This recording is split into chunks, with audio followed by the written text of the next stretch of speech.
Under the billowing sails and over the creaking timber of the Age of Sail, there existed an unspoken truth that transcended rank, duty, and nation.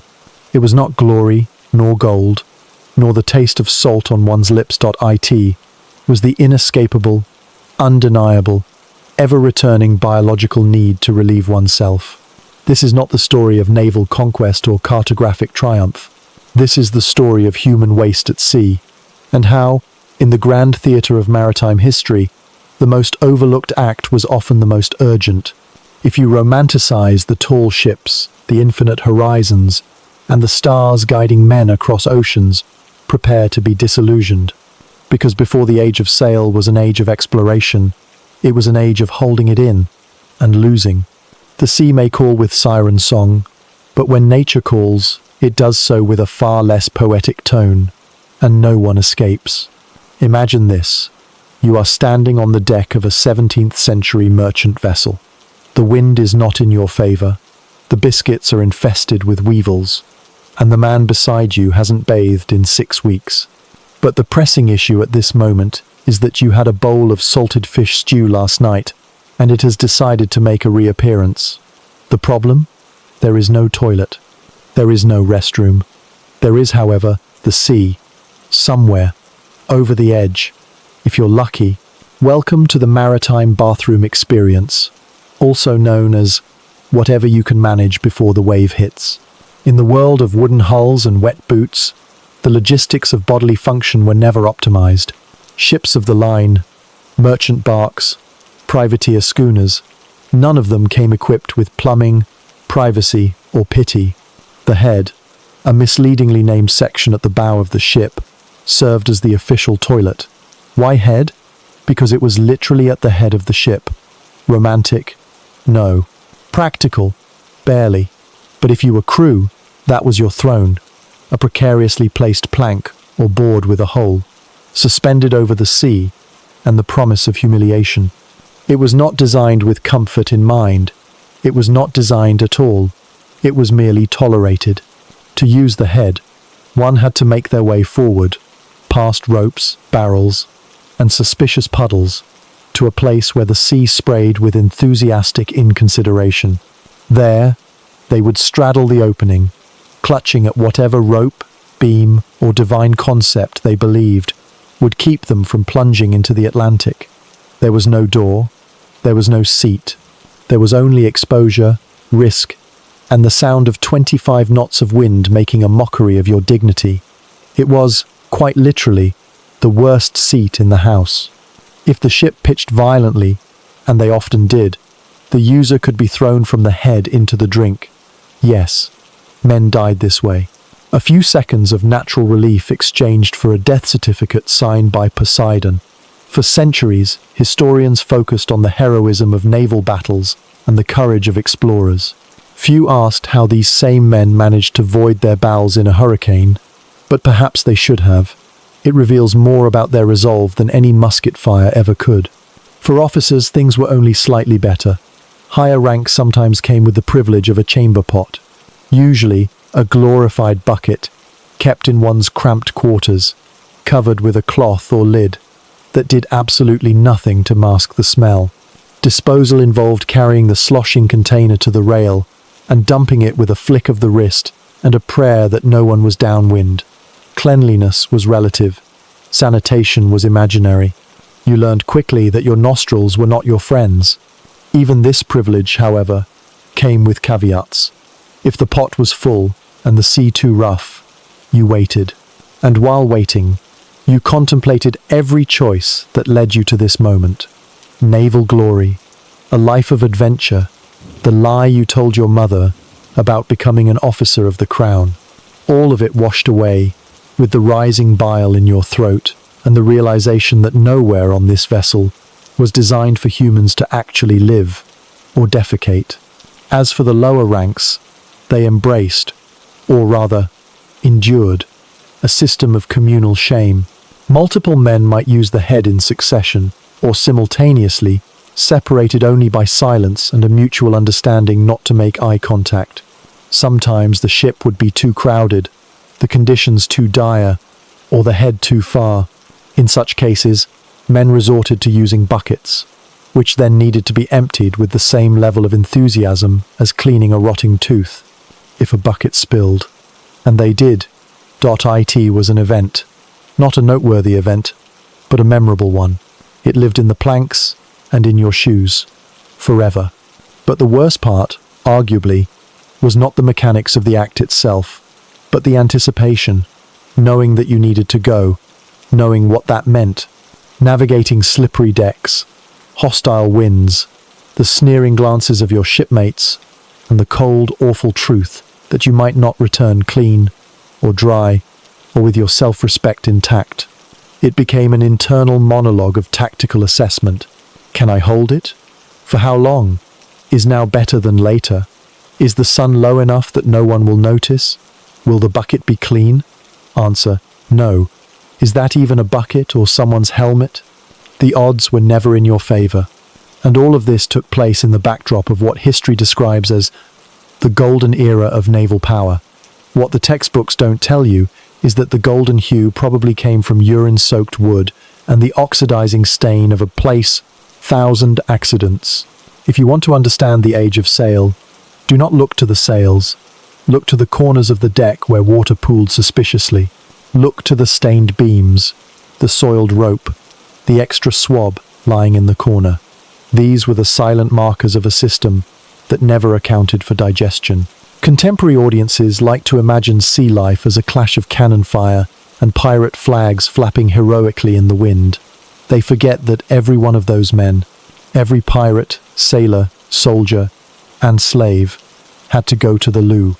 And the loo, in this case, was a hole cut into the ship's anatomy, a void into which one hoped to return part of themselves without falling entirely. It was not majestic, it was not thrilling, it was routine, it was survival, and it was revolting. The irony, of course, is that these men braved monstrous storms, foreign shores, enemy ships, and the terrifying expanse of an uncaring sea. Yet what many feared most was slipping while squatting on a plank. Courage was measured not in musket shots but in bowel movements under pressure. History loves its heroes, but perhaps we've been honoring the wrong kind. The next time you sit on a modern toilet with a locking door and 4 walls and the absence of wind, take a moment of silence. Not for Nelson, not for Magellan, not for Cook, but for the nameless cabin boy who dropped his pants on a Tuesday in 1721 and was never seen again. This is how the Age of Sail began. Not with a bang, but with a squelch. The sea called, yes. But nature? Nature screamed. The ocean was vast, the ship was small, and the toilet situation unspeakable. But if you thought everyone on board shared the same miseries equally, you've never studied hierarchy at sea. Because in the maritime world of the Age of Sail, even defecation bowed to rank. Where and how one relieved themselves was not simply a matter of anatomy or biology. It was a ritual of power, a symbolic act of class warfare performed with trousers around one's ankles. Welcome to the maritime toilet caste system, where the captain's posterior had more rights than your entire family name. At the top of this grim pyramid was the captain, the embodiment of divine authority at sea. His orders carried legal weight. His word was life and death. And his toilet, if you could call it that, reflected this sacred status. The captain did not squat over the same sloshing pail as the crew. He did not dangle dangerously over the bow, like a common sailor tempting Neptune. He had a chamber pot. Possibly 2. Gilded sometimes. Ceramic if lucky. Lead if unfortunate. And it lived in his cabin, a sanctified space where he could relieve himself in private while the rest of the ship's population performed acrobatic bowel maneuvers in full public view. The captain's chamber pot may have had a lid. It may have been cleaned by an officer's servant, or in some cases, not cleaned at all, just covered with linen and shame. But make no mistake, it was a throne. It didn't flush, it didn't smell good, but it was indoors, and in this context, that was luxury on par with immortality. Directly beneath the captain were his officers, men of ambition, some of education, and all of gastrointestinal function. Their arrangements varied, but generally included some sort of indoor vessel. A pot, a bucket, a mug. No one drank from twice. They used them behind hanging curtains or makeshift screens, often while pretending they were doing something more dignified, like consulting navigation charts or writing stern letters to nobody. And when they were done, they didn't clean up after themselves. That was the job of the cabin boys, who were too lowly to question why human waste was their primary field of experience. Then came the warrant officers, the ship's carpenter, gunner, cook, technical men with practical skills, and, regrettably, standard bowels. These men typically shared a mid-level solution, often the infamous shared bucket in a shared corner. This arrangement came with zero privacy and occasional collisions. One man's squat was another man's accidental eye contact. The unwritten rule was simple: don't look, don't speak, and for the love of the sea gods, don't slip. The further down the ladder you went, the worse the facilities became. By the time you reached the common sailors, your average able-bodied seamen, pressed men, and salty veterans, you were looking at full exposure. These men made the long journey to the ship's head, rain or shine, storm or calm, dignity or none. Their toilet was the plank, with a hole over the bow, slippery, drafty, and existentially humiliating, if they made it there, because sometimes they didn't. Sometimes, especially during battle stations or storms, it was a matter of using a bucket behind a cannon, or relieving oneself directly onto the deck in desperation, and letting the swab boys deal with it. It was not elegant, it was barely sanitary. It was, however, hierarchical. The lowest rung belonged to the powder monkeys, cabin boys, and galley scullions, boys often aged between 10 and 14. These were the ship's errand runners, and their bathroom privileges were essentially theoretical. If they asked for time to use the head, they were told to hold it.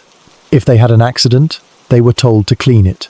Their role in the chain of command was somewhere between livestock and furniture, and their access to toilet facilities reflected that. In some cases, they were simply told to urinate over the side discreetly and hope for a forgiving wave. The presence of enslaved or indentured workers on certain ships added another brutal layer to the hierarchy. These individuals, often brought aboard against their will or for the profit of someone else's empire, were not considered deserving of facilities at all. Their needs were ignored unless they became a problem, and then dealt with using rope, lash, or threat. Their relationship with defecation was the same as their relationship with freedom, non-existent. Privacy, therefore, was not a universal concept on board. It was a sliding scale of privilege. The higher your rank, the more walls you had between yourself and the weather. The lower your status, the more your buttocks became familiar with the wind and your soul with despair. This division was not merely functional. It was symbolic. It reminded everyone, every day, that you were not equal, not in food, not in pay, and certainly not in poop. Now, you might ask, didn't this create resentment? It did, but more often, it created endurance, because the ship was not a democracy. It was a floating autocracy where complaints about your assigned defecation rank were about as welcome as a hole in the hull. You followed orders, you waited your turn, and you prayed that no one dumped their bucket into the wind. Perhaps the strangest element of this system was how unspoken it remained. In logs and journals, you'll find reams of details about food rations, ship speeds, and disciplinary measures. But the bathroom arrangements were assumed, not described. They were part of the unholy background noise of maritime life. You were meant to suffer in silence, preferably while squatting. Even today, naval historians tend to skip over this topic with the delicacy of a Victorian aunt avoiding the word leg. But the truth remains. The ship's structure was a reflection of its values, and nothing illustrated that more clearly than where a man sat when nature beckoned.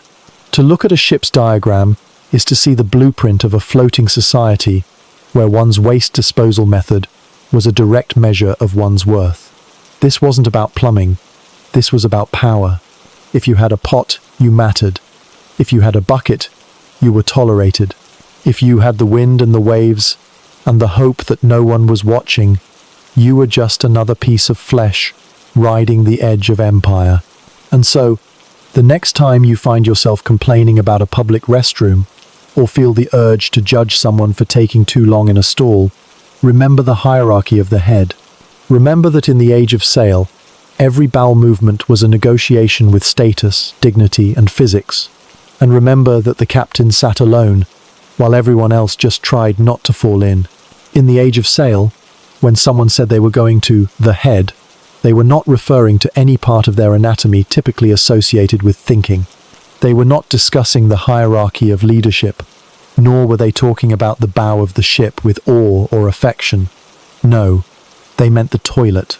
More specifically, they meant the least romantic piece of nautical architecture ever created, a small wooden structure perched at the front of the ship, suspended over the sea like a dare. If the ship had a soul, the head was where that soul went to be embarrassed. The term head originated quite literally because it was located at the head of the ship. The logic, if you can call it that, was pragmatic in its primitive way. As the ship moved forward, the bow naturally took on waves and spray. It was, therefore, already wet. Why not put the toilet there? The idea was that the sea would rinse away the evidence, washing it into Neptune's domain with minimal human effort. That idea, like so many from this era, was optimistic to the point of delusion. The head was often just a plank, or two, with a hole cut in it. No railings, no seat, no guarantee of survival. It was positioned so that the user was partially exposed to the wind, entirely exposed to the sea, and fully exposed to humiliation. You balanced on the edge of the known world, pants down, praying the wave wouldn't hit mid-process. And when it did, you were either baptized in your own poor decisions or swept entirely off the ship, in which case your legacy became part of the oral tradition and cautionary tales. The act of using the head was, in practice, a terrifying combination of gymnastics and resignation. You had to time it right. Too soon, and you exposed yourself to the line of curious sailors who had nothing better to do than watch. Too late, and you were either cleaning your trousers or finding new ones. The angle of the ship, the height of the waves, the slipperiness of the deck, all variables in the grim equation of bowel movement. There was no privacy, no curtain, no dignity. In many cases, the head was shared by dozens of sailors, sometimes simultaneously. If modesty was your concern, you were on the wrong vessel and possibly the wrong century. The architectural design of the head was based on several misunderstandings. First, the sea does not politely carry away waste on command. It sloshes, it returns, it sprays back. The result was often less a flushing mechanism and more a grotesque carousel of waterborne regret. Second, wood rots, especially when soaked daily in salt water and other substances, so the area around the head became soft, slippery, and suspiciously stained. It was, in every sense, the least desirable square footage on the ship. Third, wind exists. A gust at the wrong moment could turn a simple necessity into a full-body maritime tragedy. Sailors learned to brace themselves, not only against the shame, but against the possibility of flight. In a poetic sense, the head was the great equalizer. Everyone, from captain to cabin boy, would at some point have to use it, unless they had their own chamber pot or a well-practiced bladder. But in practical terms, the head reinforced the brutality of shipboard life. It reminded you that the ship did not care about you. It was a machine of wood and rope and suffering, and your presence was an afterthought. Using the head required courage. Not the kind sung about in ballads, but the kind no one mentioned, the quiet bravery of squatting over a void while the horizon shifted violently in your periphery. You learned balance. You learned patience. You learned to pray without believing. You learned that the worst thing in the world was not dying at sea. It was surviving long enough to use the head during a storm. Some ships attempted to improve the design. They added small partitions. They introduced slatted seats. They built tiny enclosures with doors that creaked like guilty consciences. These upgrades were rare, usually limited to vessels of the wealthy or particularly fastidious navies. But the underlying structure remained the same: an open hole, over open water, open to disaster. The smell, too, was unforgettable. Though located at the front of the ship, where breezes were constant, the head was still a factory of odor. The combination of salt, rot, excrement, and mildew created a perfume no one ever bottled. It soaked into the timbers. It clung to boots.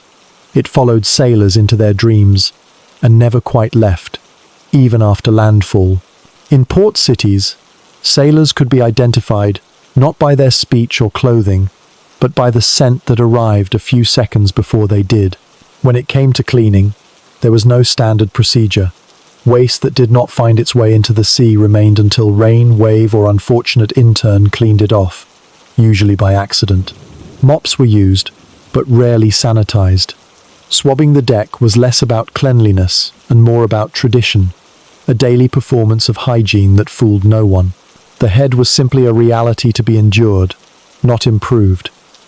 In naval training, much time was spent on knots, sails, and gunnery. Little to none was spent on how to properly use the head without losing your grip on reality or the ship. It was assumed you would figure it out. If you didn't, someone else would, and they would laugh at you for the next 6 months, and possibly longer if your incident involved injury or property damage. Naval discipline extended to many aspects of life, but not this one. No man was court-martialed for an accident at the head. There were no rules about how long you could sit, though loitering was discouraged by default due to weather and stares. Conversations at the head were rare, brief, and avoided. The only universal law was this: if you fell in, it was your own fault. If you screamed, no one would hear you over the wind. If you survived, you owed the sea a part of your soul. Superstition surrounded the head as well. Some believed relieving oneself off the port side brought bad luck, though no one could remember why.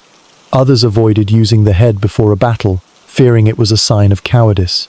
Still others treated it as a sacred ritual, one last defiance against the ocean's indifference. But most just wanted to get it over with, pull up their trousers, and forget what had just happened. They rarely succeeded. In popular culture, the head has vanished. Films and novels about the sea focus on action, honor, mutiny, and rum. They rarely depict the quiet misery of a man clinging to a rope, bare-bottomed in the wind, cursing both his lunch and the laws of physics. But that man existed, thousands of him, every day, for centuries. They were not heroes. They were not villains. They were the biological reality of an age obsessed with exploration and conquest, but entirely unprepared for digestion. If you seek to understand the Age of Sail, look not to its maps or medals, but to the small wooden platform at the front of the ship. That was the head, and it explains more about the era than any captain's log or maritime anthem. It was not noble, it was not poetic, it was not even sanitary, but it was there, waiting, forever bobbing at the front of human progress, reminding all who dared to sail that even glory must eventually squat. When the sea raged, when the wind howled, and when the deck became a tilting theatre of chaos and nausea, the simple act of going to the head became not only impractical, it became impossible. And so, as with many things during the Age of Sail, the solution was not innovation, but improvisation. Welcome to the world of buckets, barrels, and other misfortunes, the unsanitary side of maritime logistics, where human waste met gravity, wood, and bad luck in a confined, communal space.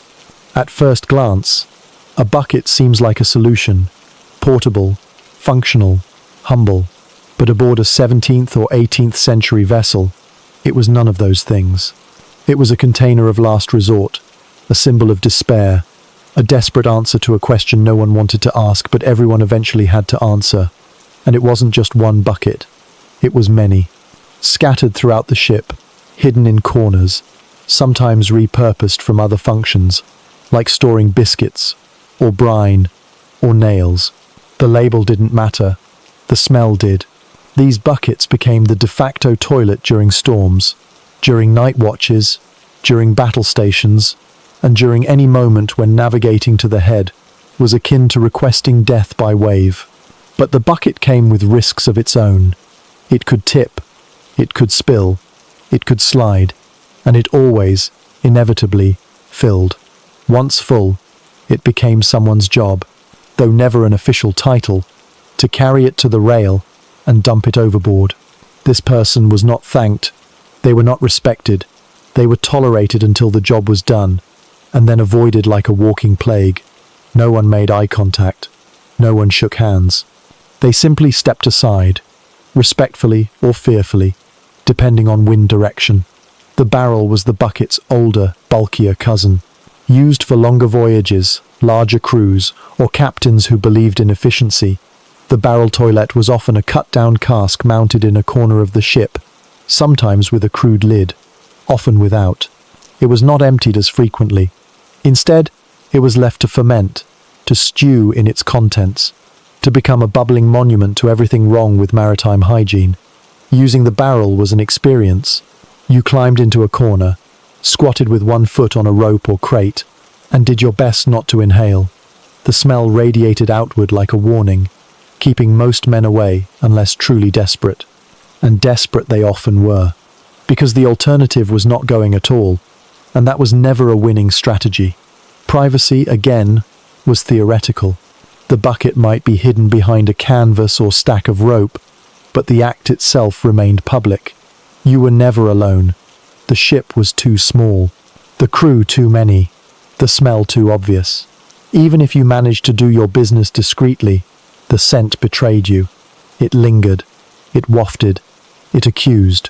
In colder climates, buckets froze. In tropical zones, they attracted flies. In all cases, they became biological time bombs. A misplaced foot, an accidental kick, a moment of ship roll, and suddenly everyone nearby was participating in your moment, whether they wanted to or not. There are documented instances, scattered in journals and logs, of full buckets being dropped from upper decks onto the heads of men below. These moments were not considered criminal. They were simply unfortunate.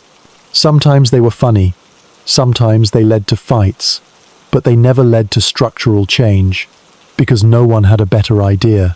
Cleaning the buckets was a task assigned unofficially, and often through a complex game of avoidance and denial. The youngest cabin boys, or the most recently punished sailors, usually ended up with the job. Armed with seawater and a rag no one ever used twice, they scrubbed and swore and learned, very quickly, to hate their career choice. And yet, no logbook records their suffering. No medals were awarded. No songs were written. They were invisible in the historical record, except for the smell, which endured. Naval regulations varied, but almost none provided clear instructions on waste disposal beyond, "Don't let it pile up." This vagueness led to a spectrum of solutions, all terrible. Some ships had designated dumping times. Others relied on the honor system. A few captains insisted on supervised disposal, standing on deck like grim toilet wardens to ensure no waste was left behind. Ironically, these were often the same men who denied their crew decent food, clean water, or adequate rest. But the bucket, that, apparently, was worth supervising. During battle, all systems collapsed. There was no time for the head, no safe place for a bucket. Men urinated in their trousers. They relieved themselves behind cannon mounts. They chose between dignity and survival won. After the smoke cleared, the deck would be awash not only with blood, powder, and splinters, but also the less noble remnants of humanity. It was cleaned, of course, eventually, by someone, probably the same someone who always got stuck with the bucket. In port, the situation didn't improve much. Buckets were sometimes dumped into harbours, creating floating rings of effluence that bobbed cheerfully beside merchant boats and fish markets. Complaints were common. Solutions were rare. If you were lucky, your ship docked near a facility, usually a shack with a hole in the floor, but these were for officers. Everyone else brought the bucket with them, like a shameful lunchbox. Sailors learned to recognize the signs: the cautious walk, the hurried pace, the sloshing sound no one mentioned, and above all, the silence. The grim, focused silence of a man carrying something he wished didn't exist. Historians have debated why better systems weren't introduced sooner. The answer is simple: they were not a priority. Ships were designed for war, for trade, for exploration, not for comfort, not for waste. Toilets did not generate profit. They did not secure empire. They did not deserve attention until they overflowed. Even then, the response was not redesign. It was delegation. Hand the problem to someone else. Move on. This attitude persisted for centuries. Across navies and nations, buckets and barrels remained standard until technological advances, plumbing, pumps, pipes, finally reached the decks of modern ships. And even then, their installation was often resisted, because what was tradition, if not the stubborn refusal to improve something awful? So the bucket stayed, the barrel stayed, the smell stayed. Long after the voyage ended, long after the ship was scrapped, long after the sailor retired, the memory remained, not of battle, not of glory, but of crouching in a corner, holding a handle, praying it didn't tip. This was the unspoken legacy of maritime history, not carved into wood or marble, but soaked into the planks and etched into the lungs of every man who ever held his breath and hoped for the best. Buckets, barrels, and other misfortunes. Not heroic, not honorable, just unforgettable.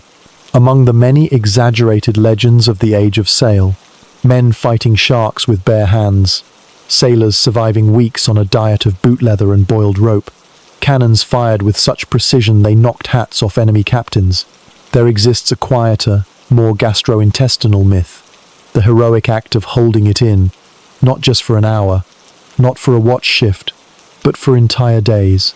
Because when you're on a ship where the toilet is a swinging plank over certain death, and the backup is a shared bucket that sloshes like a haunted stew, the most noble thing you can do is simply not go. This is the myth of intestinal martyrdom, the silent war waged below decklines and inside bowels, where courage was measured not in sabers drawn, but in sphincters clenched. Let's be clear, this was not about strength. This was about survival. The logistics of relieving oneself on a 17th century ship were so awful, so humiliating, and so often fatal that many simply chose the lesser evil, clenching, breathing shallowly, and praying their body forgot it had needs. This decision, hailed as stoicism by some and idiocy by others, was common enough to become legend. Entire watches would pass without a single man going forward to the head, not because they didn't need to, because they didn't dare. The ship was rolling, the wind was howling, the last guy came back, soaked and broken. Better to endure than to gamble. Men competed, quietly. Who could go longest without relieving themselves? Who could eat salted pork, drink stale beer, and still walk dry? It became an unspoken hierarchy, an inverted form of toughness. You might not be able to tie a perfect knot, but if you could keep your bowels on lockdown for 36 hours, you earned respect. Not admiration, not applause, just the absence of mockery, which, on a ship, was gold. But the cost was not metaphorical. Holding it in had consequences. Real, biological consequences. Pain, bloating, cramps that bent men double in the middle of hauling lines. Stories circulated of sailors who developed what was politely called stone gut, and less politely called arse death. Days without movement led to weeks of agony. Eventually, the ship's surgeon, trained more in amputation than digestion, might be summoned. His treatments included mineral oil, goose fat, or in some horrifying cases, a metal rod, and the phrase, "brace yourself." And still, men refused to go, because to go meant risk. Risk of being seen, risk of falling, risk of using a bucket someone forgot to empty. So, they endured. They invented distractions, songs, games, bitter jokes. They tried leaning on one leg, avoiding eye contact with salted beef, breathing through their mouths. None of it worked. Biology, like the sea, was relentless, and when it came suddenly. There were no gentle transitions. One minute you were pretending to be fine. The next, you were sprinting toward the bow with a face full of panic, and one hand already at your belt. It became obvious. It became public. And it became humiliating, which is why many preferred the pain to the shame. The myth was reinforced by officers, of course. Men who had their own chamber pots, who could relieve themselves behind a canvas screen while sipping weak tea, encouraged the crew to be disciplined, which meant hold it or suffer quietly. Complaints were met with silence, or, worse, with lectures on naval honor and backbone.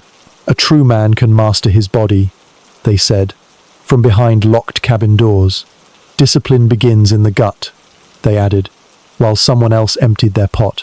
The phrase, tight ship, took on new meaning. There were also the moralizers, those who believed that frequent defecation was a sign of weakness, of decadence, of having been raised on soft land with soft beds and soft lavatories. To them, a hardened sailor was not just a man of muscle, but a man of digestive restraint. This belief, laughable now, was deadly then, because when no one goes, the body rebels. The result was not just constipation, it was rupture, infection, collapse. There were stories, mostly whispered, of sailors found behind barrels, clutching their stomachs, eyes wide in tragic understanding that they had waited too long. There were cases where the surgeon had to extract matter that had calcified inside men who had not relieved themselves in a fortnight. These men were not mocked. They were pitied. They became cautionary tales. "Don't end up like Jonas," the crew would say. "He held it through a hurricane, never walked the same again." And still, the myth persisted. Because the alternative, being the one who used the bucket in daylight, who braved the head during a storm, who lost control mid-maneuver, was worse. You might survive, but your reputation wouldn't. For those who failed to hold it in, the price was public memory. It wasn't forgotten. It became a part of your identity. He's the one who slipped during that gale and, well, you know, laughter followed you like a barnacle.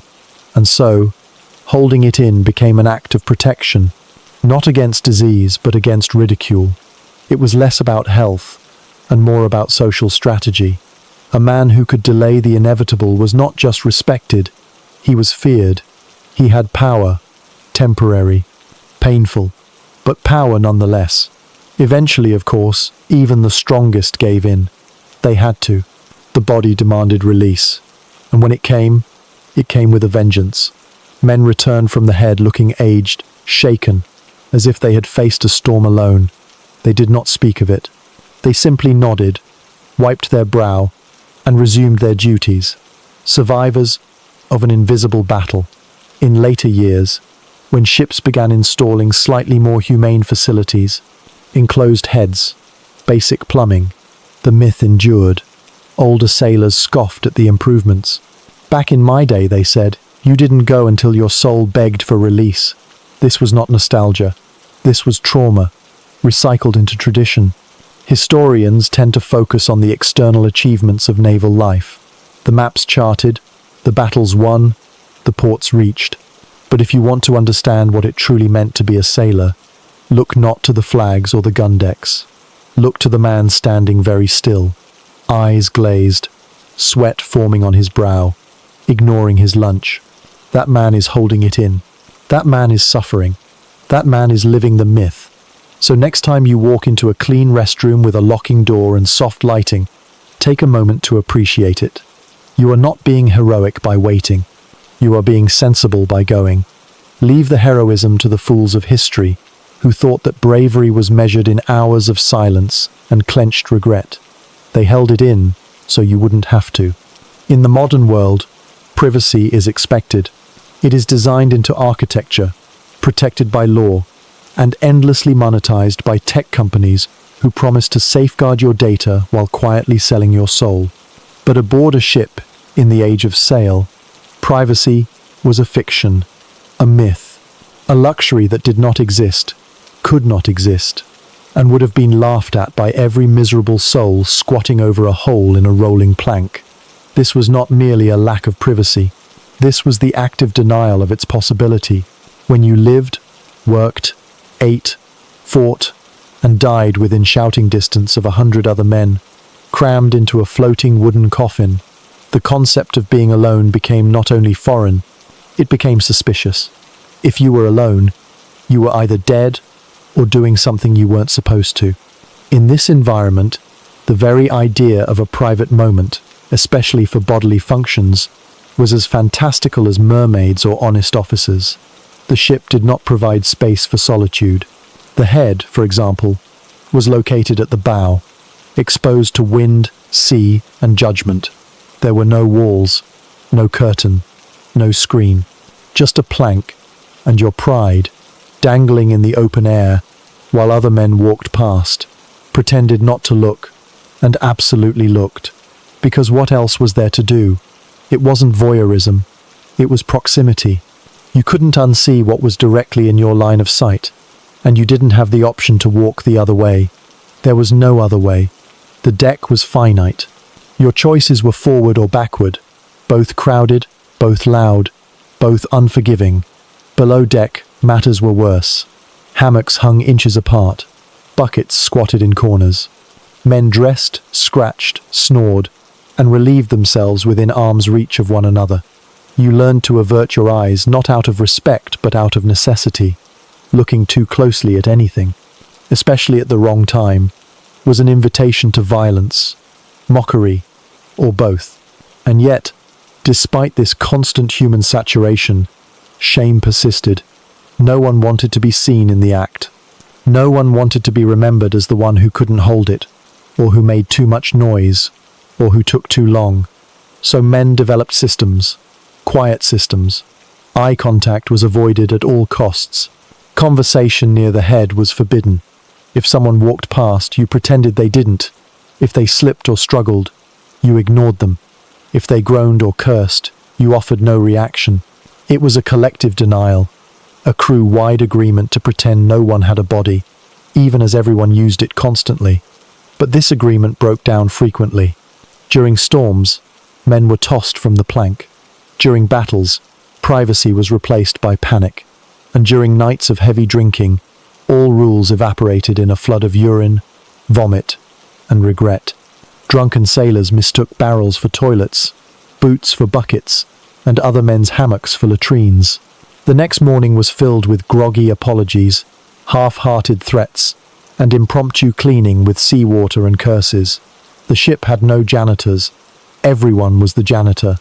Privacy also collapsed under hierarchy. Officers had cabins, and sometimes chamber pots. But those cabins had no locks, and anyone could barge in at any time, with news of wind shifts, mutiny rumours, or spilled grog. Even captains were not immune. They might have walls, but not insulation. The sound of a man grunting behind a thin plank wall while trying to write a letter to his beloved back home was a common background noise of naval leadership. Below them, midshipmen and warrant officers shared cramped quarters with only a thin curtain, if anything, separating them from the communal shame. Every scratch, fart, shift, and sigh was public information. There was nowhere to hide, nothing to conceal. Your habits, your hygiene, your humiliations shared. At all times, the closest thing to privacy was denial, pretending you didn't hear it, pretending you didn't smell it, pretending you didn't know who was responsible. And when someone failed spectacularly, when a man slipped on the way to the head, or dropped the bucket, or soiled himself mid-rope pull, it became a legend, a nickname, a legacy. Leaky Tom, Bucket Jack, Windy Bill. These names stuck longer than tar on a deck. They followed men from ship to ship, became entries in journals, and sometimes made it into ballads. Not heroic ballads, humiliating ones, sung with glee by drunk shipmates who had seen far too much and processed it the only way they knew how, with mockery. And yet, despite all this, the The desire for privacy did not vanish. It simply adapted. Men learned to time their visits to the head with changes in watch. They waited until fog settled. They woke early or stayed up late to find a moment. Just one moment, when no one was looking. And when they found it, they moved quickly, urgently, like fugitives of dignity. Even then, success was rare. A creaking plank gave you away. A sudden gust exposed you. And if the ship rolled at the wrong time, your private moment became a public disaster. But they tried. Because no matter how long you live in filth and noise, part of you still wants to be human, still wants to be alone, even for 30 seconds, even on a wooden plank above the sea. There were rumors, too, of sailors who had mastered the art of stealth. Men who could relieve themselves silently, invisibly, leaving no trace but a faint splash and the scent of salt. These men were respected, feared, whispered about like legends, but most were simply lucky, or quiet, or forgotten. On rare occasions, ships attempted structural solutions, screens made of canvas, small enclosures nailed to the side of the ship, but they never lasted. Canvas rotted, nails came loose, and the sea, always impatient, tore away anything that resembled privacy. The ship rejected solitude like a foreign body. It insisted on collective existence. Always. Historians rarely mention this. Diaries of the time speak of storms, battles, stars. Few discuss what it means to live without a single moment to yourself. To share every act, every failure, every embarrassing noise, with 100 other men who will remember it forever. Because once you've seen someone soil their only pair of trousers during a gale, you do not forget. You do not let them forget. This was the true horror of ship life. Not the rats, not the mold, not the disease, but the relentless visibility, the inability to hide, to escape, to pretend you were anything more than a body among other bodies, all trying not to fall apart. The problem with privacy on a ship was simple. There was none. There could be none. And pretending otherwise was just another form of madness. You did not go to sea for solitude. You went for orders, for duty, for adventure, maybe, but not for privacy. Never that.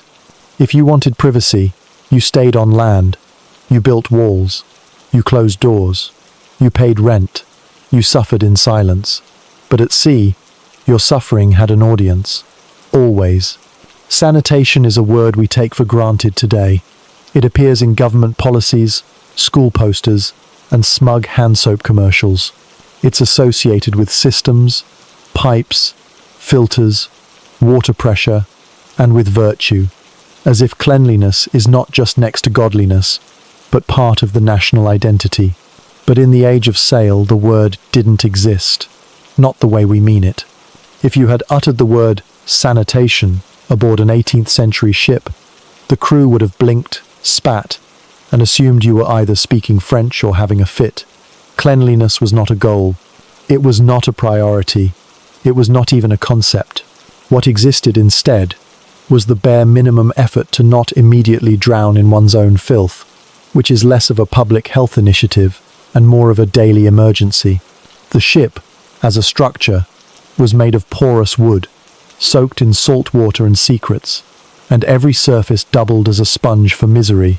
There were no sinks, no taps, no drains. There were buckets, ropes, and hope. Water came in barrels, doled out sparingly and grudgingly. Most of it was for drinking. Some of it was for cooking. None of it was officially for washing. If you used fresh water to clean yourself, you were viewed as wasteful at best and mad at worst. Bathing was rare. Washing hands was fiction. And wiping, if done at all, involved whatever was nearby. Scraps of cloth, bits of rope, the hem of your own shirt if the day had truly fallen apart. The idea of waste management was handled the same way the ship handled rats. Ignore them until they caused disease, then blame the poor. The deck was swabbed daily, not for sanitation, but for appearances. Swabbing the deck was naval tradition, an act of order and discipline. The filthy water used for this task was often the same bucket of seawater that had been sitting in the sun since yesterday. marinating in whatever had fallen into it. The swab itself was a rag on a stick, a tool of symbolic cleaning that moved grime from one plank to another without reducing the total amount. The head, as discussed, was not cleaned. It was rinsed by the sea when the sea felt like cooperating. Buckets used for defecation were cleaned only when absolutely necessary, and even then, clean was a generous word. It meant emptied and not currently overflowing. Barrels of waste fermented quietly in corners. Ropes used for wiping were sometimes hung to dry and reused. Reused. That's not a typo. It was called thrift. The smell of a ship was indescribable, though sailors often tried. They used words like ripe, sour, heavy, or alive. It was a layered scent. Old wood, damp canvas, human sweat, bilge water, rotting food, gunpowder, tobacco, vomit, and the ever-present note of fecal despair. It clung to clothing. It soaked into skin. It followed sailors ashore, announcing their presence before they said a word. Ship surgeons, such as they were, had few tools to combat infection. Their understanding of germs was non-existent. Their response to illness involved bleeding, purging, or cutting things off. When someone got sick, the ship became a floating experiment in what happens when hygiene is not even an afterthought. Disease spread quickly. Dysentery, typhus, scurvy, and other charming illnesses became regular passengers. The crew learned to recognize the signs: the staggering walk, the sudden sweating, the quiet request for a second bucket. Entire watches were lost to outbreaks. And still, no one made the connection between filth and illness. They blamed the air, or bad luck, or moral failure. Hygiene was seen as suspicious. To be too clean was effeminate, foreign, or foolish. The dirty sailor was the real sailor. The man who stank like the hull, whose beard had its own ecosystem, who could pick lice from his shirt and continue his story without pause. He was admired. He was authentic. He was gross. Officers sometimes attempted cleanliness, but even they were limited. A basin and a rag, maybe a comb. The ship itself resisted sanitation. There were too many people, too little space, too few resources. Waste collected in crevices. Fungus grew in corners. Insects thrived. Occasionally, captains issued decrees. Clean this. Burn that. Air the bedding. These were not routines, they were reactions. Something smelled too strong. Someone died too quickly. Action followed, then was forgotten. No standards, no systems, just panic and mops. Attempts to fumigate involved burning sulfur or vinegar-soaked rags. The results were mixed. Sometimes it reduced the smell. Sometimes it knocked a few men unconscious. It never solved the underlying problem, because the problem was structural. The ship was a sealed ecosystem of filth. Sanitation did not exist, but superstition did. Some sailors believed that washing weakened the body, making it vulnerable to the cold. Others thought that waste thrown into the sea during certain tides angered spirits. A few thought the smell kept away evil. Most simply believed they had no choice. And they didn't. Because the alternative to filth was not cleanliness. It was death. If you used too much fresh water, the crew went thirsty. If you dumped waste too close to the ship, it came back. If you got sick, you were replaced. No one asked why. No one investigated causes. The concept of prevention was foreign. Reaction was the norm. It was easier to die than to disinfect. And so they did, in large numbers, quietly, in hammocks and corners. Wrapped in cloth and tossed into the sea, one more piece of refuse the ship had no time for. And yet, they survived. Enough of them anyway. Enough to colonize, to chart, to conquer, to return home with stories scrubbed of stench. The records they left behind mention storms, treasures, betrayals, and stars. Almost none mention how it felt to live in your own filth for 6 months. How it felt to sleep beside a man who hadn't bathed since Gibraltar. How it felt to eat from a bowl that last saw water during a different war. That part is missing, not because it wasn't important, but because it was normal, expected, unworthy of note. Sanitation was not a goal because no one thought it possible. The ship was not a place for comfort. It was a place for endurance, and the stink was part of the challenge. It tested your nose, your stomach, your will to remain conscious. Those who could not tolerate it went mad, or died, or asked to transfer, and so the myth of the sea hardened. Not just salty air and brave men, but fetid corners, rotting planks, and the quiet acceptance of squalor.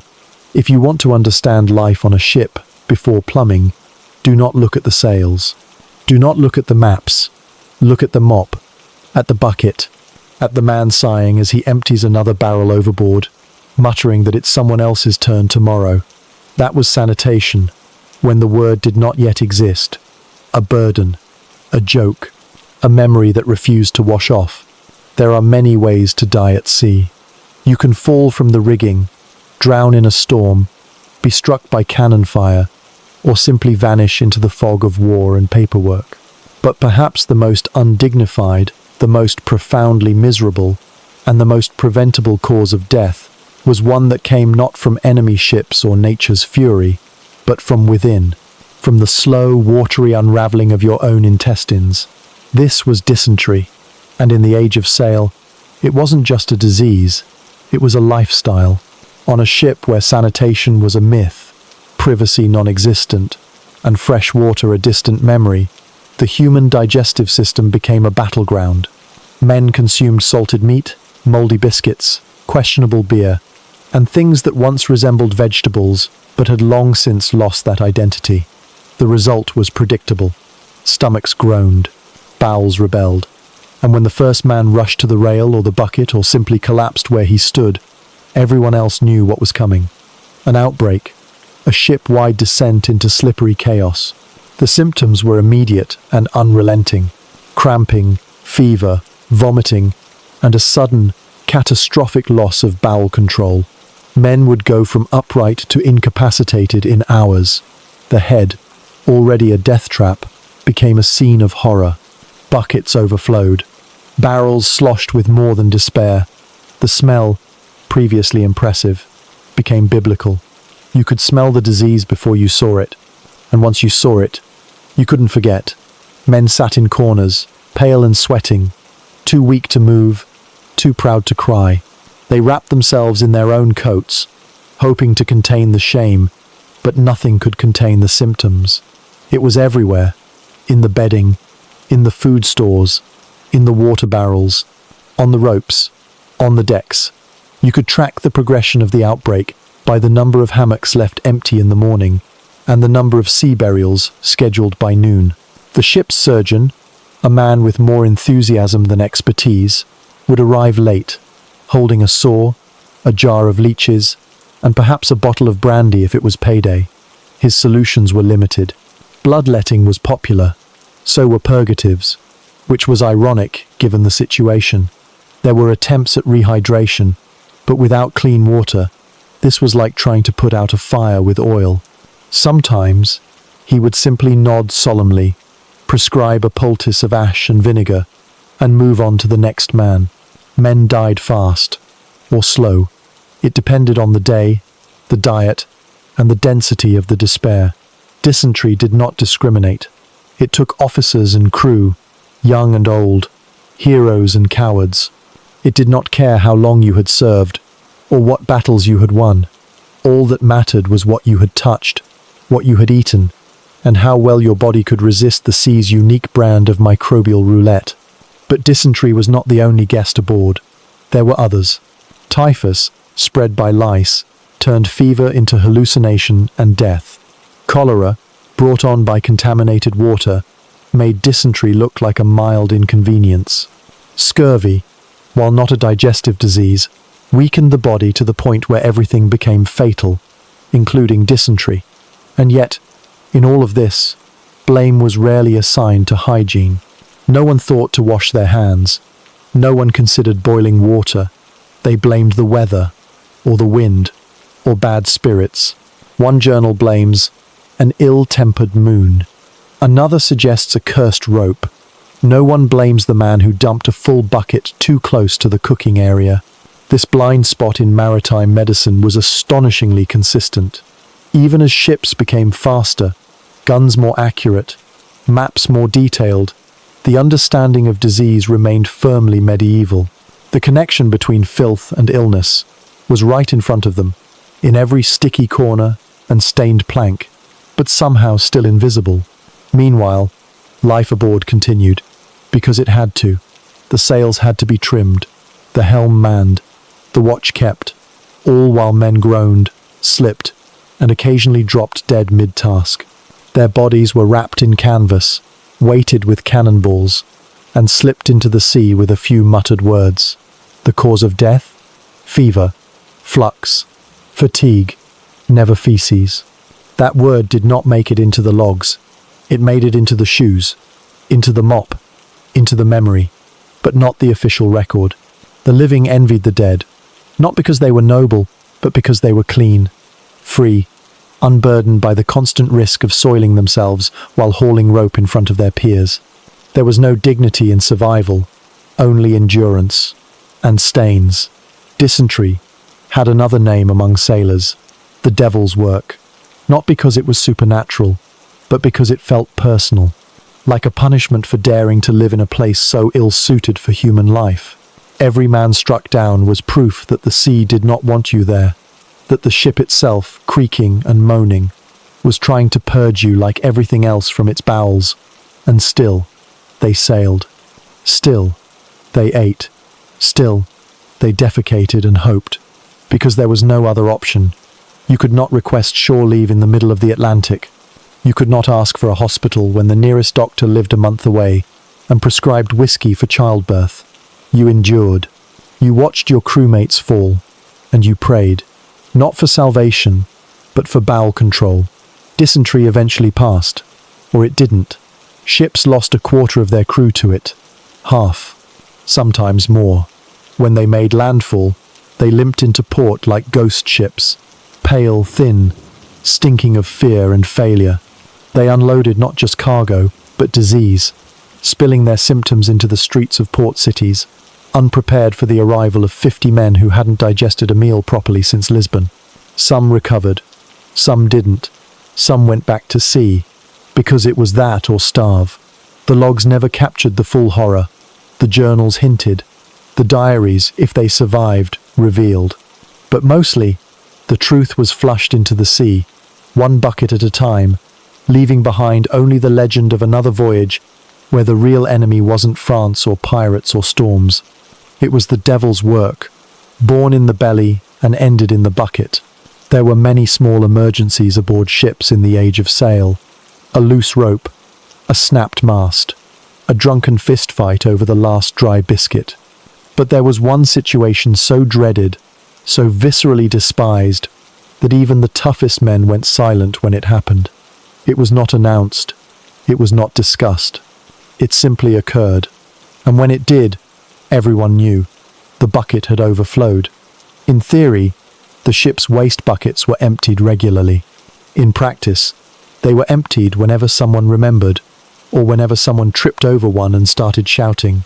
These buckets, often hidden in dark corners or wedged behind barrels, were supposed to serve as temporary relief, a stopgap between the need to go and the horrifying journey to the head. But like all temporary solutions on ships, they quickly became permanent fixtures, and when neglected, they became time bombs. The signs were always the same: a smell that went from impressive to oppressive, a puddle that widened quietly, unclaimed and unloved, a ripple of tension as men walked more carefully in one particular section of the ship, eyes averted, hoping someone else would address the situation. But no one did, because no one wanted to be the one who touched it, the one who carried it, the one who became, if only for a moment, the ship's official human waste liaison. So the bucket sat, and the ship rolled, and the contents sloshed, until, inevitably, it reached the edge, literal and metaphorical, and tipped. Sometimes it was an accident, a foot placed wrong, a sudden jolt from the waves. Sometimes it was sabotage, a private act of revenge in a place with no privacy.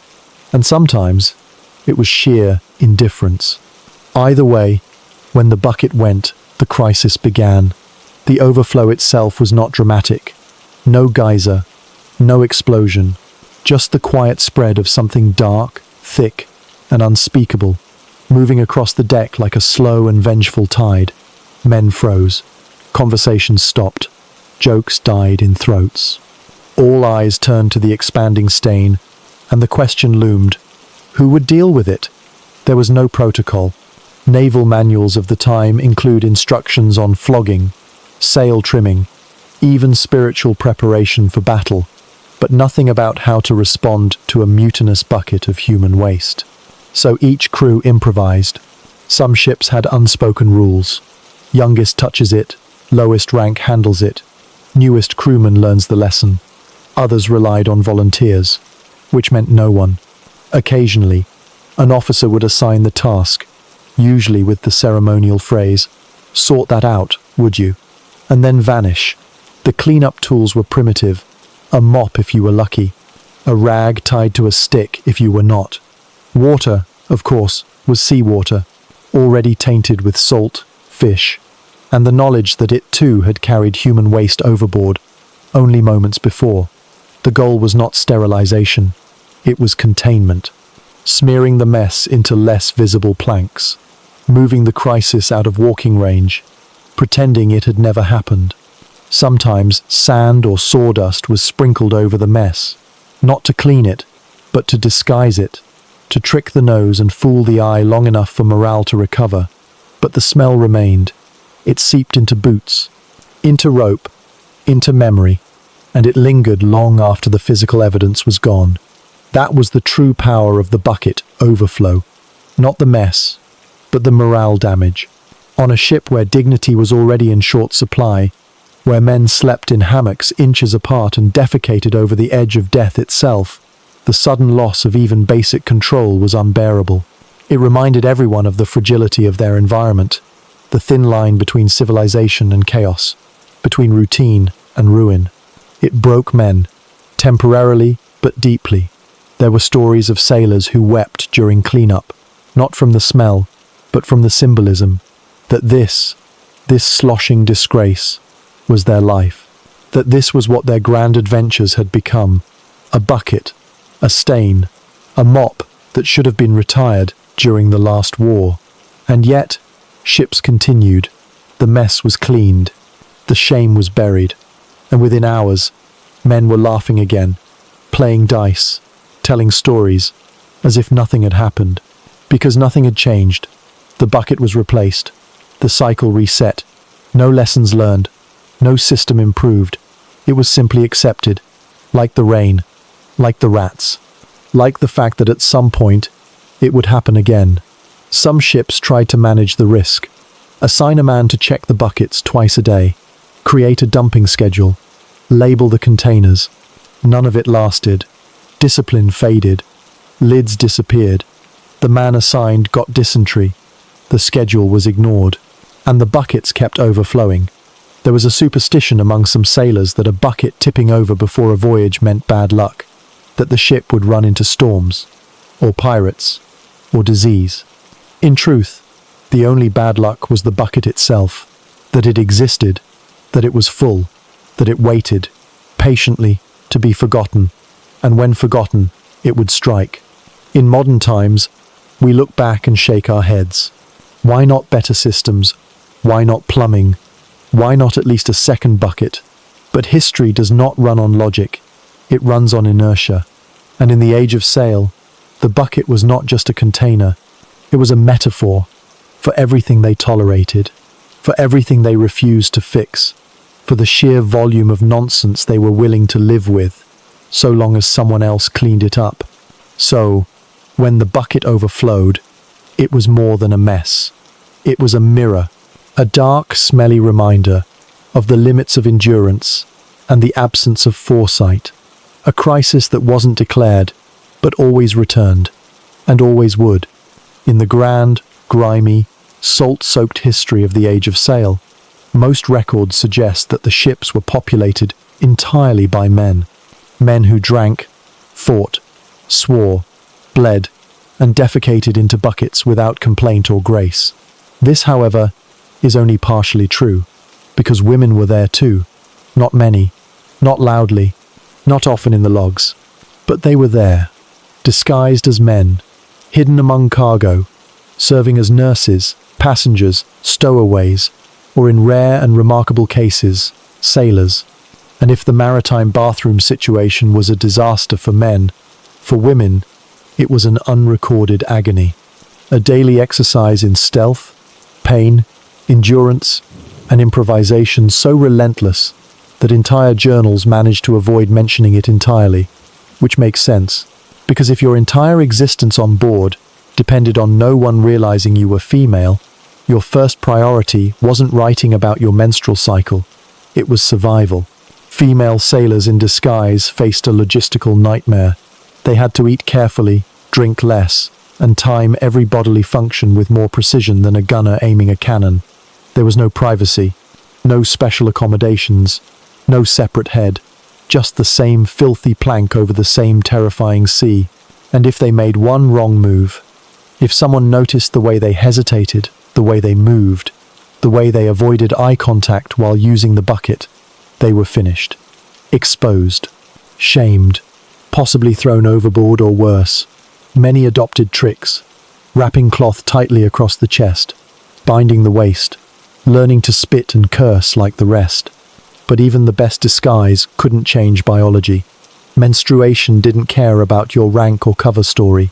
It arrived when it pleased, and it required management on a ship where rags were scarce and blood raised suspicion. So they bled in silence. They fashioned makeshift pads from old shirts, scraps of sail, moss if they were desperate. They cleaned themselves when no one was looking, which was almost never. They buried the evidence in bilge water or overboard, and they hoped the stains wouldn't show. If illness came, they didn't report it. If cramps doubled them over, they blamed bad meat or bruised ribs. And when the head became necessary, they waited until night, until fog, until they could hover over the hole and pray no one noticed how differently they squatted. It was a performance within a performance.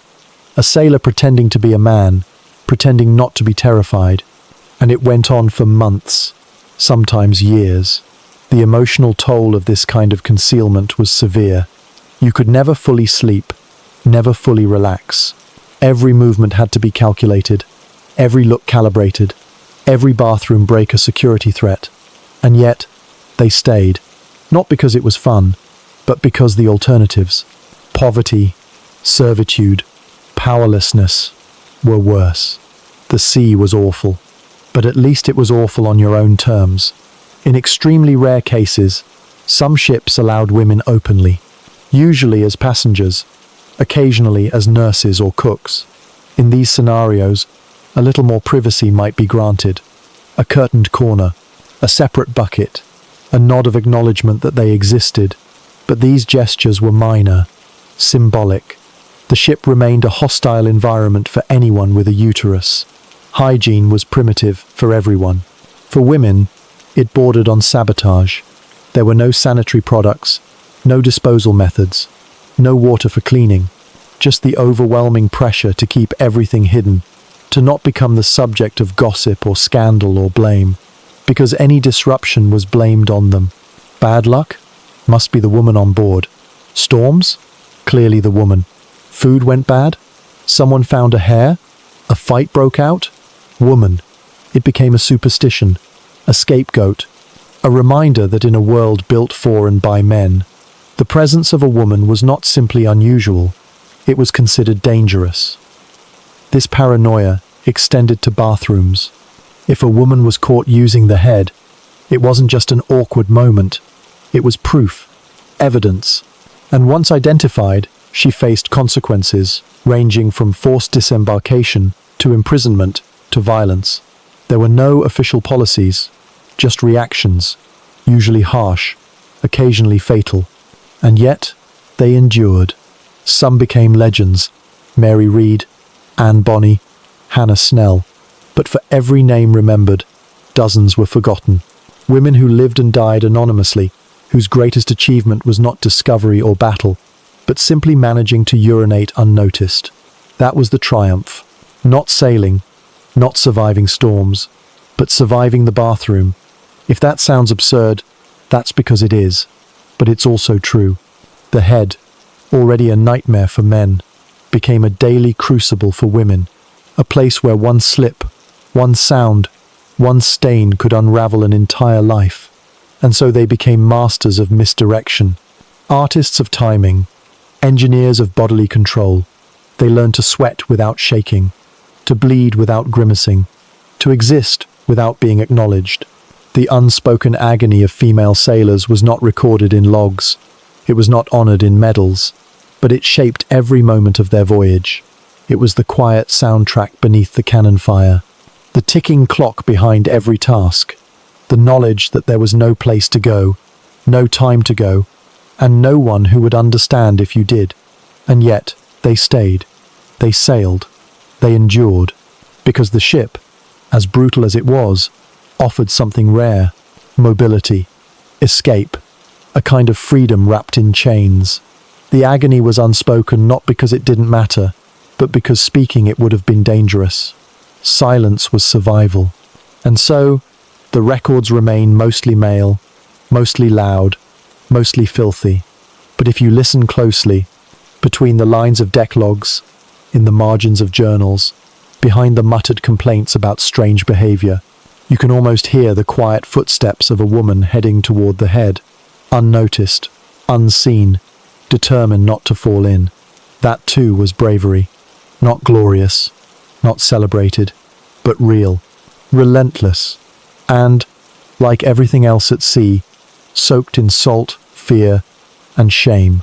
For a profession built on precision, discipline, and the obsessive documentation of wind speed, whale sightings, and every minor fluctuation in barometric pressure, the naval world of the Age of Sail was curiously silent about one of its most universally shared experiences: going to the toilet.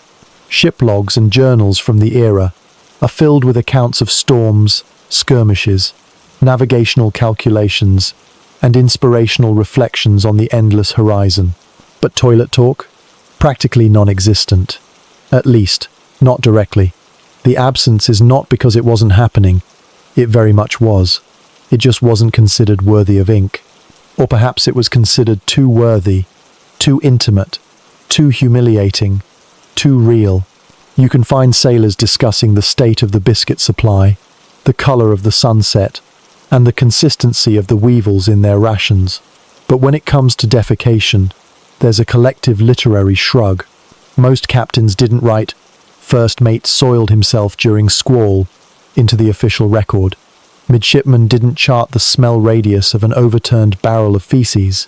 And ordinary seamen, even those who wrote letters or kept crude diaries, tended to skip the part where they nearly fell off the head in the middle of the night.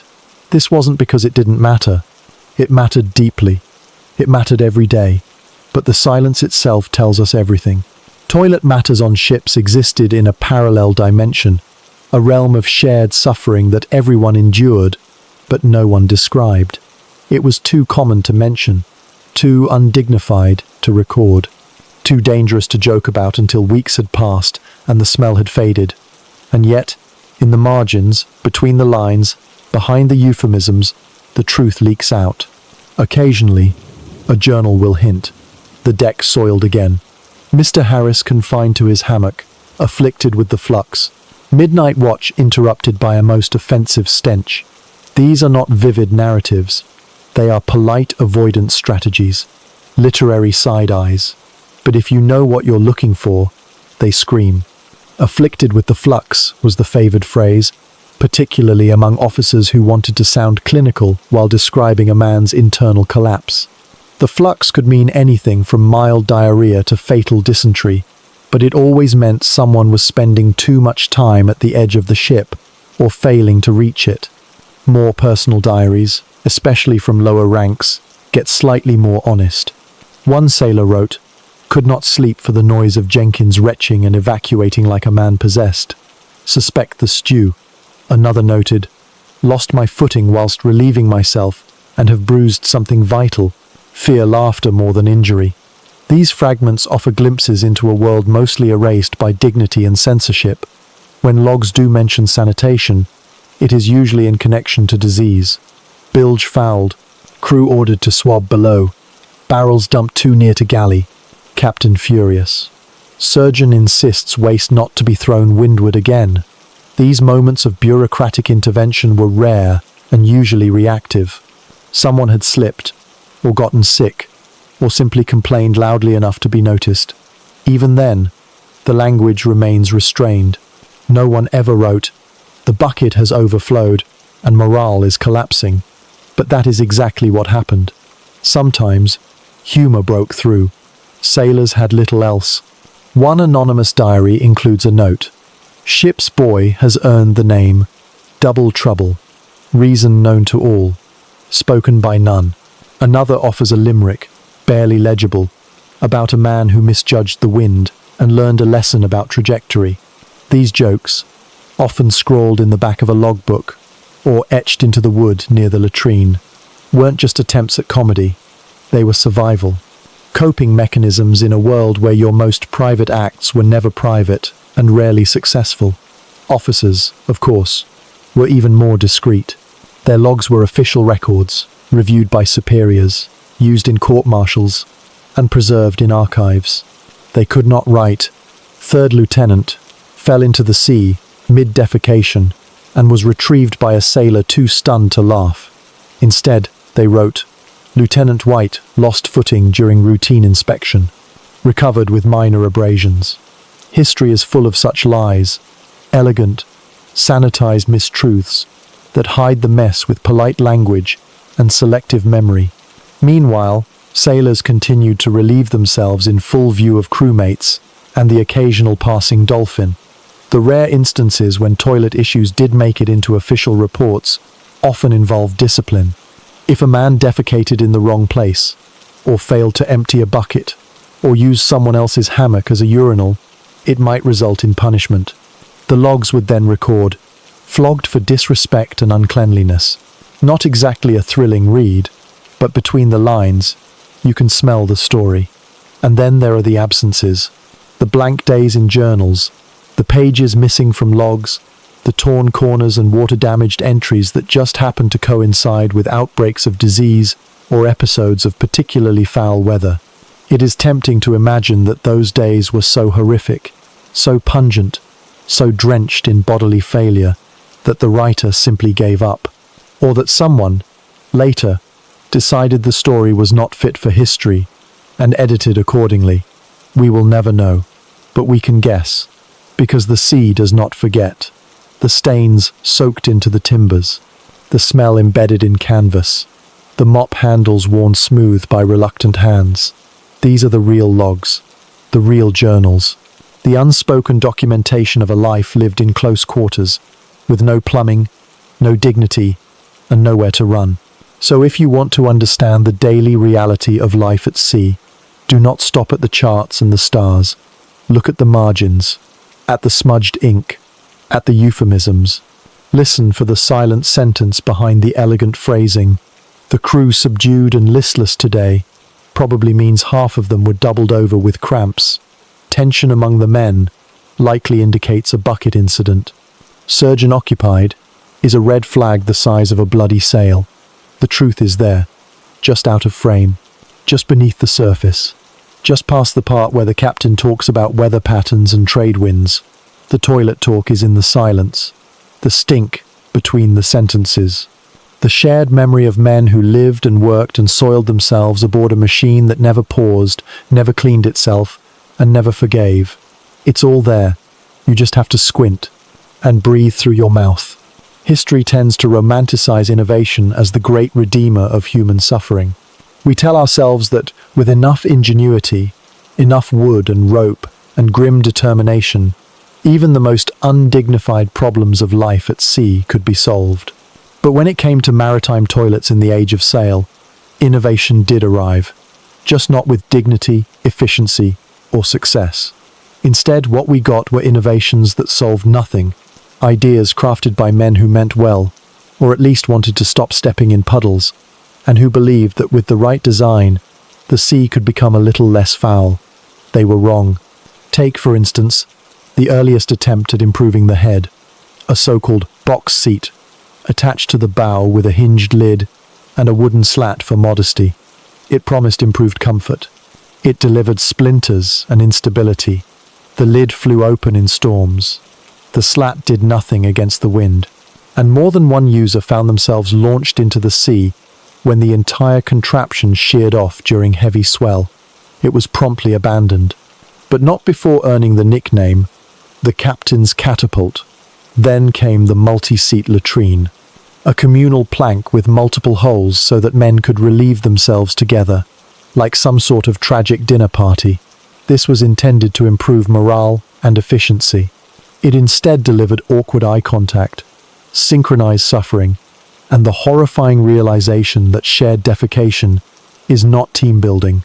Sailors hated it, officers hated it, even the rats avoided it. Eventually, most of these setups were either dismantled or quietly lost during storms, a fate few mourned. Another brilliant idea was the rope toilet. A length of thick rope hung over the side of the ship, knotted at intervals, intended for sailors to sit on while suspended above the water. It was cheap, it was space efficient, it was a lawsuit waiting to happen. If lawsuits had existed in that context, men lost their balance, lost their trousers, in some cases, lost consciousness from sheer terror. The rope absorbed water, salt, and worse.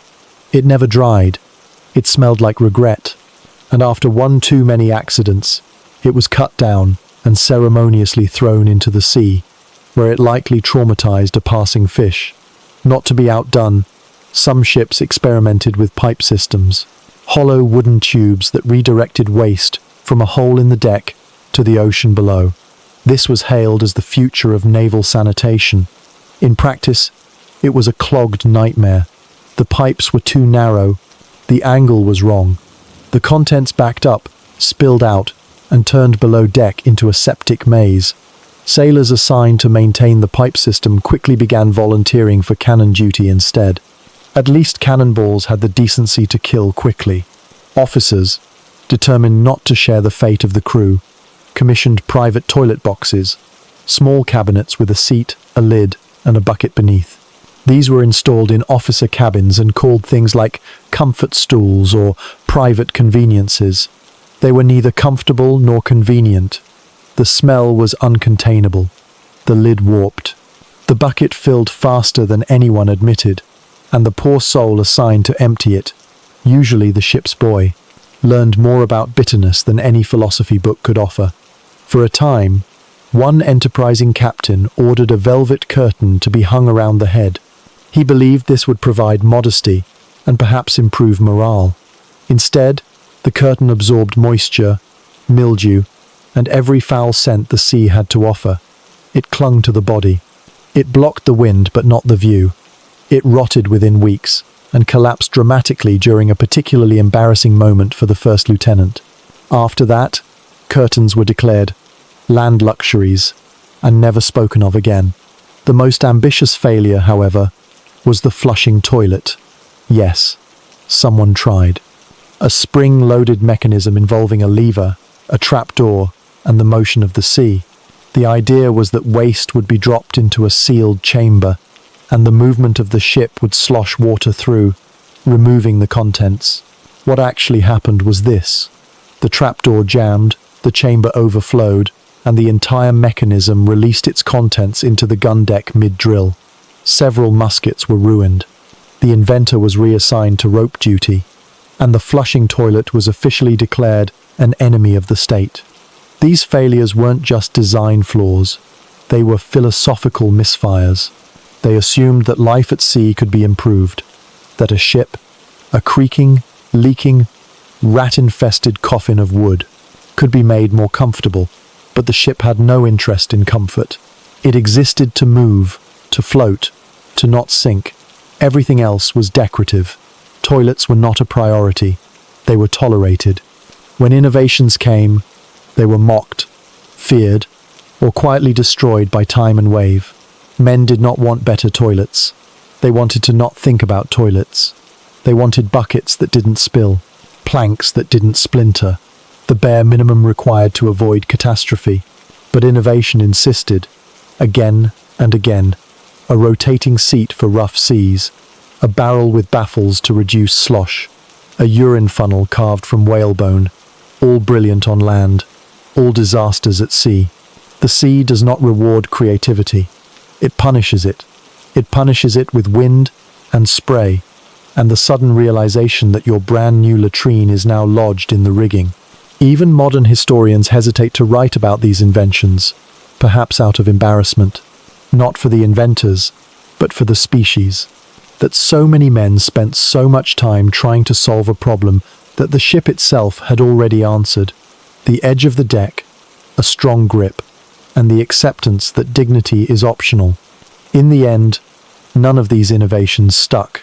The head remained a hole, the bucket remained a bucket, the smell remained victorious, because the problem wasn't the design.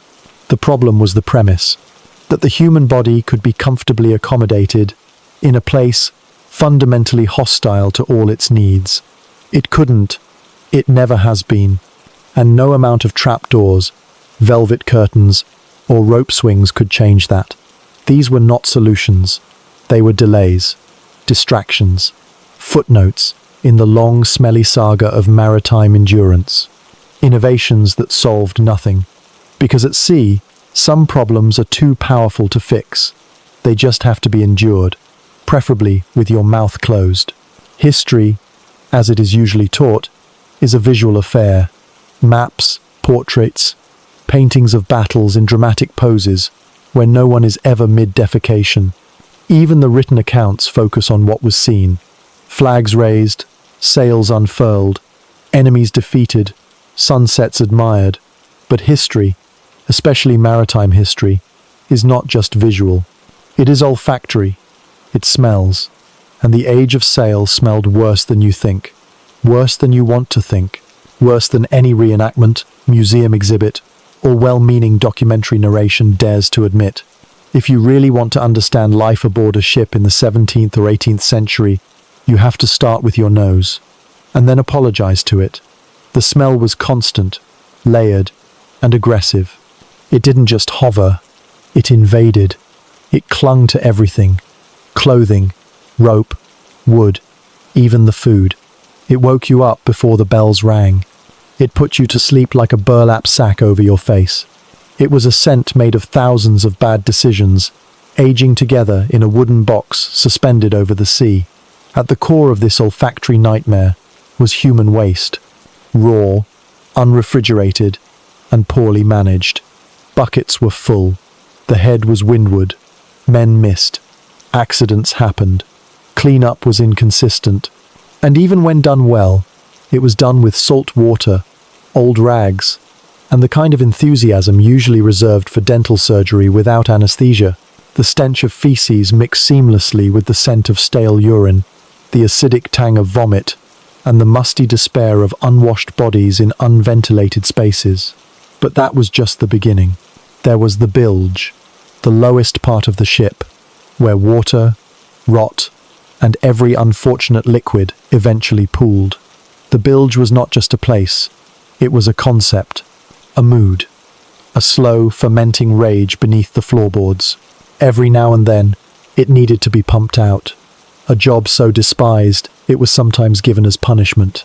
Men would come back from bilge duty pale, trembling, and forever changed. Then there was the food. Salted meat, dried peas, hardtack soaked in sweat and rat droppings. It had a smell too, and when it went bad, which it often did, the smell changed from questionable to criminal. Spoiled barrels were opened with the same reverence given to disarming explosives. The cook, who was usually just another sailor with poor judgment and a spoon, did his best to disguise the rot, often with more salt, sometimes with onions. It never worked. The resulting meals added their own notes to the symphony of stink. Burned fat, overcooked fish, unidentifiable stews that smoked and hissed and lingered. Add to this the men themselves. Hygiene was a theory. Bathing, rare. Clothes were worn until they fused with the skin. Socks became stiff. Underwear became myth. Lice, fleas, and whatever else the rats carried added texture and movement to the smellscape. Some men carried pouches of herbs around their necks in a futile attempt to mask the scent. Others smoked pipes non-stop, hoping the tobacco would overpower the bodily bouquet. It didn't. At best, it created a blend, burnt hair and pipe ash seasoned with despair. And let us not forget the wounded.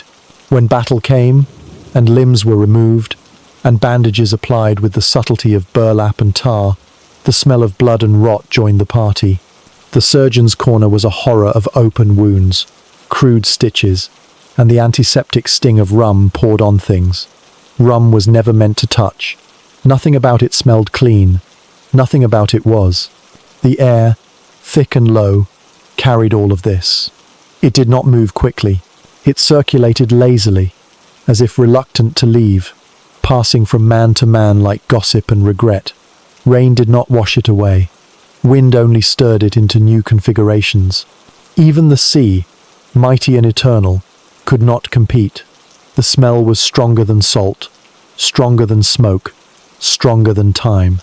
It became part of the ship, embedded in the beams, soaked into the sails. It was the real figurehead, perched at the bow, daring the world to come closer. What's more unsettling is that men got used to it. New recruits gagged. Veterans shrugged. It became background noise, a sensory wallpaper. Only on returning to shore did it hit them. How deeply, permanently, thoroughly they had absorbed it. Clothes burned, hair shaved. Some took vinegar baths. Others gave up and accepted their fate as human chimneys of stench. The worst part? No one talked about it. The logs mentioned wind and provisions, not the overwhelming fog of fecal stew. The journals, when honest, hinted at the smell but never captured it. Because you can't write smell. You can only endure it. And try not to cry when the wind changes direction. Historians, bless them, focus on strategy, politics, trade routes. But the real story, the one no textbook prints, is that every man on that ship was living in a cloud of his own creation, a rolling festival of human decay, marinated in brine and hubris. That's the part we forget, the part we scrub from reenactments and air out of museum replicas. The smell, the thick, greasy, unshakable truth of maritime history. It was never just cold, it was never just wet, it was rank. It was ripe, it was the unspoken enemy, and it always won. So, next time someone shows you a painting of a noble ship cutting through the waves, flags snapping, men standing tall, remember this. You can't smell oil paint, but if you could, you'd run. Because that ship, no matter how heroic, reeked of bodies, of buckets, of bilge, of everything we try to forget but can never really clean away. That is the smell of history, unwashable, unforgivable, and entirely true. There are many monuments in the world, statues of generals who lost half their battles, busts of monarchs who barely bathed, obelisks commemorating treaties no one remembers. But there is one thing glaringly absent from the landscape of historical reverence, a monument to the modern toilet. And after everything we have just waded through, figuratively and historically, it is clear that this is not only an oversight, it is an injustice. Because the real revolution, the one that changed daily life for billions of people more than gunpowder, steam engines or parchment maps, is not made of bronze or marble. It is made of porcelain. And it flushes. The toilet, modern, private, reliable, is the unspoken hero of civilization. And nowhere is that more obvious than when you contrast it with the horror show that was maritime sanitation in the Age of Sail. The bucket, the plank, the rope, the head, the splash zone, the smell. All of it was a constant reminder that the human body, noble or not, produces waste, and that managing that waste without becoming a cautionary tale was a full-time job. For centuries, sailors balanced on slippery boards over the ocean, clutching rope with one hand and their last shred of dignity with the other. They shared buckets with dozens of men, wiped with whatever fabric hadn't already disintegrated, and hoped that a particularly enthusiastic wave wouldn't wash away more than their shame. These men crossed oceans, discovered continents, survived scurvy, cannon fire, and boredom. But not one of them had the luxury of a quiet, clean, climate-controlled room with a seat, a handle, and a guarantee that nothing would splash back. And when they returned home, if they returned, they brought with them not just stories of glory, but the trauma of having lived in a place where relieving oneself was an act of athleticism, risk management, and luck. Fast forward to today. You can walk into a gas station in the middle of nowhere, press a button, and send your waste swirling away to a place you never have to think about again. You can choose from toilets that flush automatically, warm the seat, play music, or mist lavender into the air. You can lock the door, sit without fear, flush without guilt. You are living the dream of every sailor who ever looked at a communal bucket and thought, surely there must be a better way. And yet, we don't talk about it. We don't celebrate it. We install toilets with no ceremony, no fanfare, no sense of gratitude. We treat them as inevitable, as though they were always here, always this easy. They were not. They were earned. Inch by painful inch, leak by humiliating leak, by generations of people who sat in cold wind over crashing waves, knowing that one slip could turn a biological necessity into a tragic obituary. The legacy of maritime sanitation is not something we often discuss, because it smells, literally, but it should be remembered, because it explains why modern plumbing is not a convenience. It is a triumph. An architectural apology to everyone who ever had to squat behind a cannon or dangle from a rope over shark-infested waters just to empty their bowels. It is a monument in miniature, a temple to progress. It flushes, yes, but it also sings of everything we no longer have to do, the diseases we no longer spread, the shame we no longer endure, the mess we no longer mop. It is, in short, civilization in ceramic form. And that deserves more than indifference. It deserves reverence. We should teach children about it, not in vague hygiene units, but in full historical context. Show them the buckets, the barrels, the moldy ropes and plague ships. Let them understand that when they press that handle, they are participating in one of humanity's greatest achievements, the dignified disposal of waste. Engineers who design toilets should be knighted. Plumbers should be national heroes. Janitors who maintain the front lines of sanitation should be thanked daily, not just with a nod, but with parades, because they carry forward the legacy of what others endured and finally improved. Even now, in parts of the world without modern sanitation, the battle continues. Open defecation, waterborne illness, the old horrors recycled. And in those places, the toilet is not taken for granted. It is desired, desperately, which makes the silence of the developed world even more bizarre. We worship at the altar of innovation and convenience, but forget to thank the object that most directly improves our quality of life on a daily, sometimes hourly, basis. The toilet should be on postage stamps. It should be featured in documentaries narrated by solemn British voices.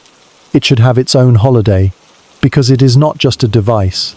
It is the end of the bucket, the defeat of the head, the final blow against the smell of history, and for that, it deserves a monument, a tall, gleaming tiled column in the middle of a city square, with a plaque that reads, "To the seat that saved us, to the bowl that freed us, to the flush that made us forget what came before."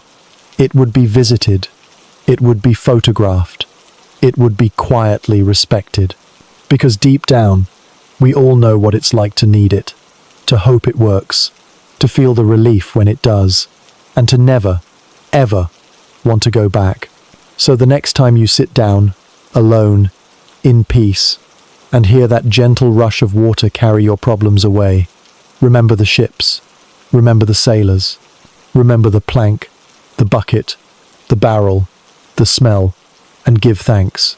You are not in the age of sail, you are in the age of sanity, and it flushes.